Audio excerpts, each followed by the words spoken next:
You can hear my tomato frog Scarlet croaking at us.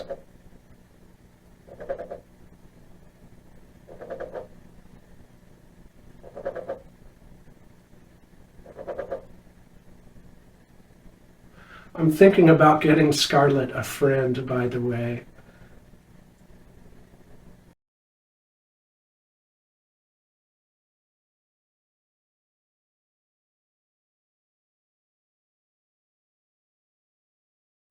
Hi everyone, and welcome back to another video on my channel.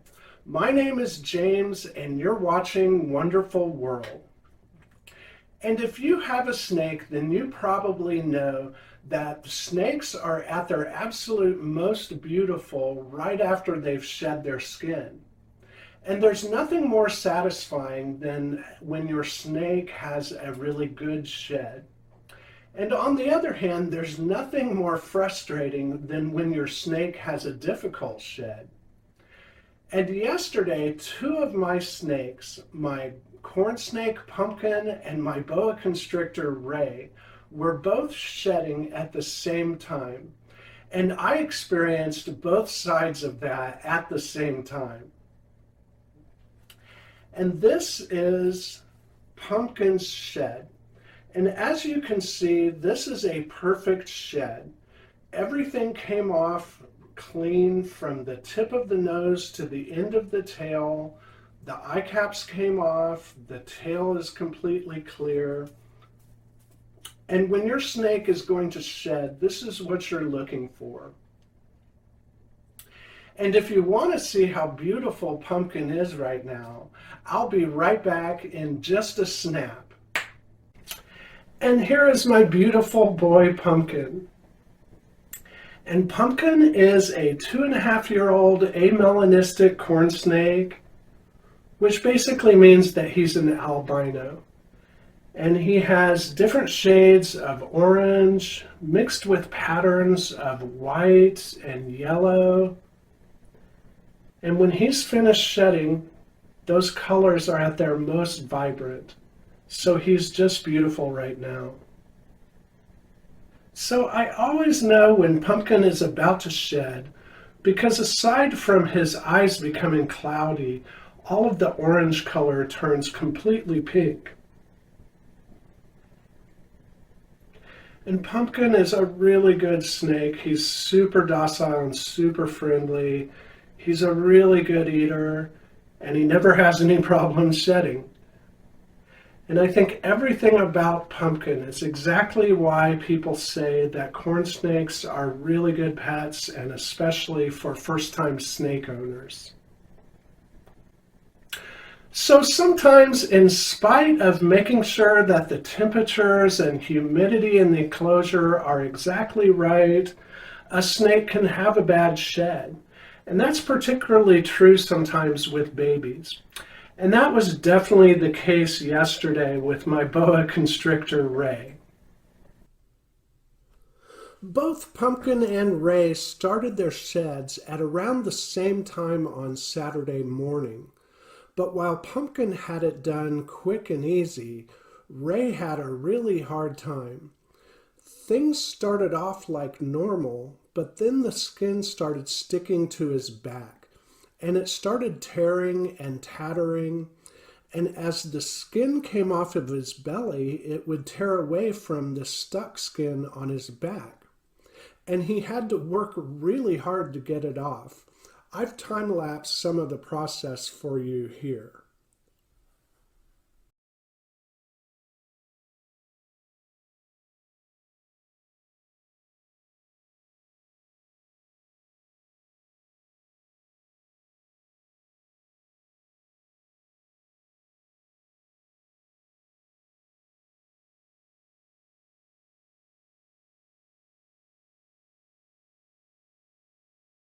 At a certain point, Ray had parts of the old skin off and other parts stuck and was just a mess. And he kept working and working at it. You can see him twisting around to get the stuck shed off of his back.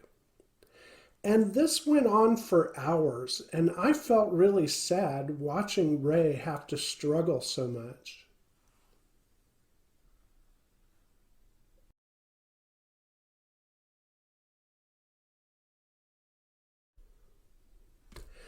After working on this for several hours, Ray had only gotten the old skin off of half of his body, but was becoming exhausted.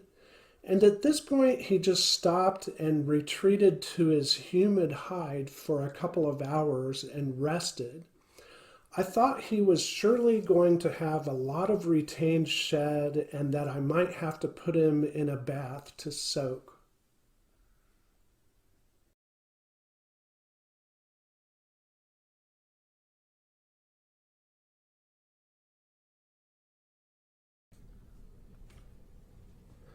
The humid hide did Ray well, and by mid-afternoon he went back to the same shedding process and was finally able to remove all of the old skin off of his body. This was such a relief to me because it was a little excruciating to watch what he had to go through all day.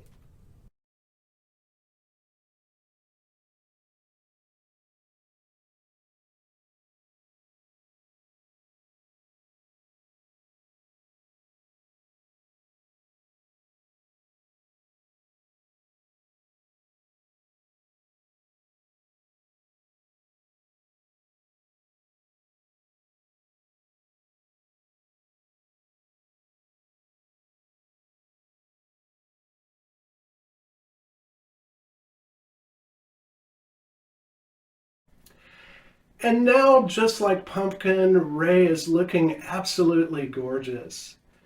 And Ray is a normal wild type Boa Constrictor Imperator, and he is heterozygous for anathoristic. And the anathoristic gene eliminates the red colors. And that basically makes a boa constrictor a little bit darker in their colors. And even though he is just heterozygous for that gene, I feel like you can see it in him to a certain extent. And I love the way Ray looks right after he sheds. I don't think the camera does him justice. He is so beautiful.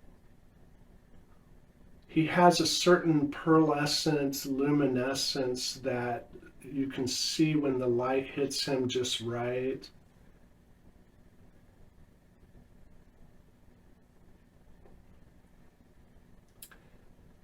And aside from the browns and blacks and grays, there are some purplish tones that show up.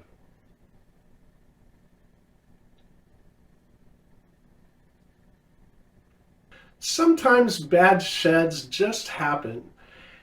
And Ray had a hard time yesterday, even though the temperatures and humidity in his enclosure is just right.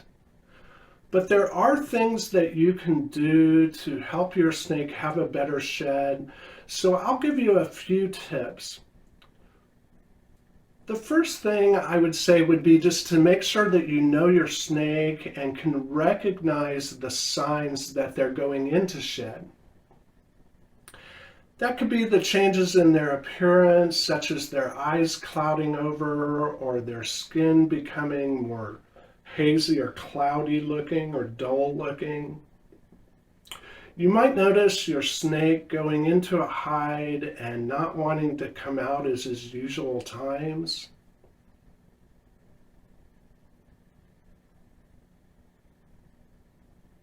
But when you do recognize those signs that your snake is about to shed, the best thing you can do is whatever you can do to increase the humidity in the enclosure,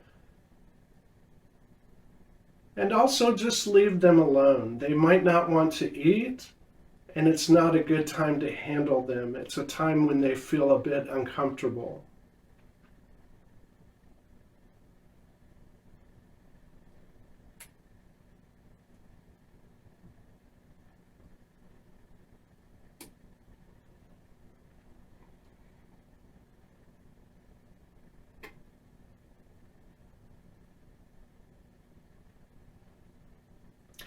The second tip would be to use the right tools to measure the temperature and humidity in your enclosure.